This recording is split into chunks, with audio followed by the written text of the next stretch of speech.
আসসালামু আলাইকুম। আজকে আমরা এক্সেলে শেপ ব্যবহার করে লিঙ্কযুক্ত বাটন তৈরি করা শিখব। অর্থাৎ আপনি একটি বাটনে ক্লিক করবেন এবং সাথে সাথে আপনাকে ওই শিটে নিয়ে যাবে। চলুন তাহলে আমরা স্ক্রিন থেকে এই বিষয়টি স্টেপ বাই স্টেপ শিখে নিই। তো আমার কাছে এই মুহূর্তে দেখতে পাচ্ছেন একটি ইনভেন্টরি ওয়ার্কশিট। এখানে আমি আমার ইনভেন্টরি ওয়ার্কশিট তৈরি করে রেখেছি। তো মজার বিষয় এখানে দেখেন আমার এই ইনভেন্টরি ওয়ার্কশিটের আন্ডারে আমার কিন্তু আরও 3টা শিট এখানে আছে। আমার মেইন হচ্ছে হোম পেজ, তারপরে আছে হচ্ছে পার্সেস, তারপরে আছে হচ্ছে সেলস, তারপরে আছে হচ্ছে স্টক। তো মজার বিষয় দেখেন আমি এখন হোম পেজে আছি। তো হোম পেজ থেকে আমি যদি পার্সেস দেখতে চাই, জাস্ট আমি এই পার্সেস বাটনে একটি ক্লিক করার মাধ্যমে কিন্তু আমি আমার পার্সেসগুলো দেখতে পাচ্ছি। আবার দেখুন আমি যদি হোম পেজে ফিরতে চাই তাহলে আমি কিন্তু এই হোম পেজ বাটনের মাধ্যমে এখানে আমি একটি ক্লিক করে কিন্তু আমি আমার হোম পেজে ফিরতে পারছি। আমি আবার সেলস এখান থেকে দেখতে পাচ্ছি, আমি আবার হোমে আসতে পারছি, আমি আবার এখান থেকে কিন্তু স্টক দেখতে পাচ্ছি। তো এই কাজটি কিভাবে করতে হয় চলুন আমরা এই জিনিসটি আজকে আমরা শিখে নিই। তো এটি করার জন্য আমি আগেই একটি শিট এখানে তৈরি করে রেখেছি, জাস্ট আমি বাটনগুলো ক্লিক করে দেখাবো। আমার সবগুলো শিট কিন্তু এখানে করা আছে অলরেডি, জাস্ট আমি বাটনগুলো ক্লিক করে দেখাবো। তো বাটন ক্লিক করার জন্য আপনাকে আসতে হবে ইনসার্ট থেকে শেপস থেকে আপনাকে এখান থেকে যে কোনো একটা রেক্ট্যাঙ্গল অথবা আপনি এরকম একটি শেপ নেবেন। আমি এখান থেকে এই রাউন্ডেড কর্নার্স এই শেপটা নিচ্ছি। জাস্ট এখানে ক্লিক করার পরে আপনি এটা চাপ দিয়ে ধরে ছেড়ে দিবেন, তাহলে কিন্তু আপনার একটা বাটন ক্রিয়েট হয়ে যায়। এটা কিন্তু আপনি আপনার ইচ্ছা মতো এখান থেকে ডিজাইন করে নিতে পারেন। তো আমি জাস্ট এখান থেকে এরকম একটি ডিজাইন নেব। আমি এই ডিজাইনটা সিলেক্ট করলাম। এখন আপনার মতো করে আপনি কিন্তু এটা ছোট বড় করে ইচ্ছা মতো কিন্তু এটি আপনি করতে পারবেন। তো এটি আমরা এখানে লিখবো। এখান থেকে যে লিঙ্কটা করব সেটি হচ্ছে আমরা এখান থেকে পার্সেসে আসবো। তো এই কারণে আমি এখানে জাস্ট এখানে একটি ডাবল ক্লিক করবেন, করার পরে আপনি এখানে পার্সেস লিখবেন। আমি এখানে লিখলাম পার্সেস। এটি আপনার মতো করে আপনি কিন্তু অ্যালাইন করে ফন্ট সাইজ ছোট বড় করে আপনি এখানে নেবেন। তো আমি এই মাপে রাখলাম। এটি আপনি বোল্ড করতে পারেন, আমি একটু বোল্ড করে দিলাম। দেন আমি আর একটা বাটন তৈরি করব হচ্ছে সেলসের জন্য। তো এটি করার জন্য আমরা কি করব, এই বাটনটাকে আমরা কিন্তু ডুপ্লিকেট করতে পারি। কন্ট্রোল ডি চাপ দেওয়ার পরে আপনি কিন্তু এখানে ডুপ্লিকেট করতে পারবেন, অথবা আপনি কন্ট্রোল সি দিয়ে কপি করে কন্ট্রোল ভি দিয়ে পেস্ট করতে পারবেন।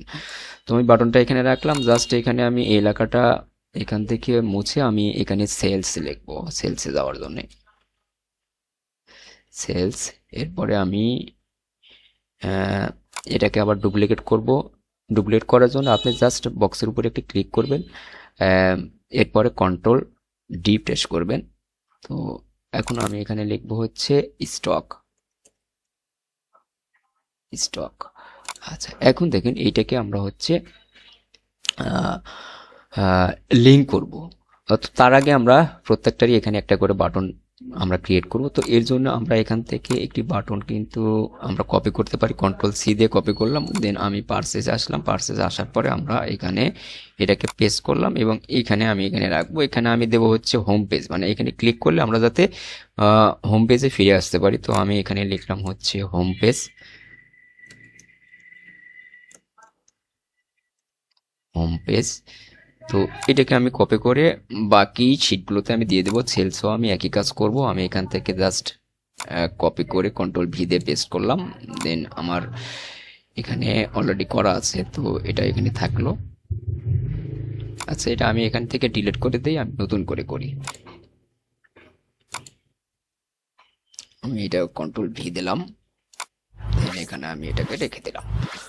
তো এখন আমরা এই বাটনগুলো লিঙ্ক করবো। এখন কিন্তু লিঙ্ক হয় না। দেখুন আমি এখানে যদি ক্লিক করি, আমার আগের শিটে আমি যেমন দেখালাম, ক্লিক করা মাত্রই কিন্তু আমরা সেলসে ক্লিক করা মাত্রই সেলসে চলে আসলাম, স্টকে ক্লিক করা মাত্রই কিন্তু স্টকে চলে আসলাম। তো এটি করার জন্য আপনাকে লিঙ্ক ক্রিয়েট করতে হবে। আমরা কিন্তু এখনো লিঙ্ক ক্রিয়েট করি নাই। তো লিঙ্ক ক্রিয়েট করার জন্য আমি এই পার্সেস থেকে আমি এই পার্সেসে আসবো। তো এটি করার জন্য আমরা জাস্ট এটার উপরে ডান বাটন ক্লিক করব। ডান বাটন ক্লিক করার পরে এখানে দেখুন লেখা আছে লিঙ্ক, এই লিঙ্কে একটি ক্লিক করতে হবে। ক্লিক করার পরে এখানে প্লেস ইন দিস ডকুমেন্ট এখানে একটি ক্লিক করলে আপনার কিন্তু যেই শিটগুলো এখানে আছে আপনি কিন্তু এখানে দেখতে পারবেন। তো আমি যেহেতু এখান থেকে পার্সেসে যাব, তো আমি এখান থেকে পার্সেসটা সিলেক্ট করলাম, আমার পার্সেস শিটটা আমি এখান থেকে সিলেক্ট করে দিলাম, দেন ওকে।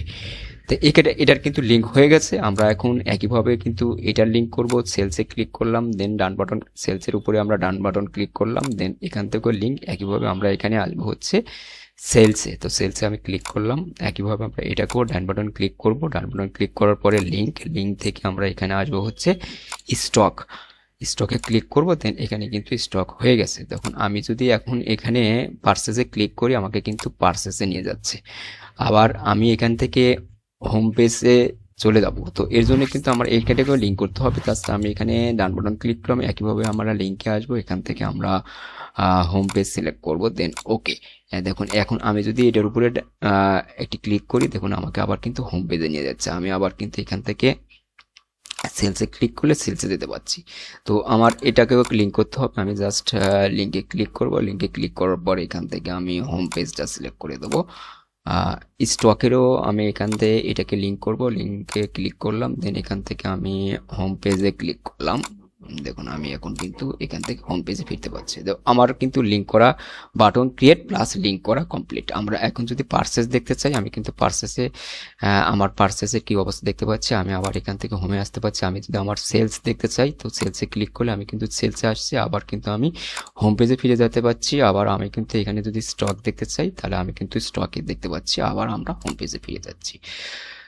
তো ধন্যবাদ। ভিডিওটি ভালো লাগলে অবশ্যই লাইক, কমেন্ট, শেয়ার করতে ভুলবেন না। আর পরবর্তী ভিডিও দেখার আমন্ত্রণ রইল। সে পর্যন্ত সবাই ভালো থাকবেন।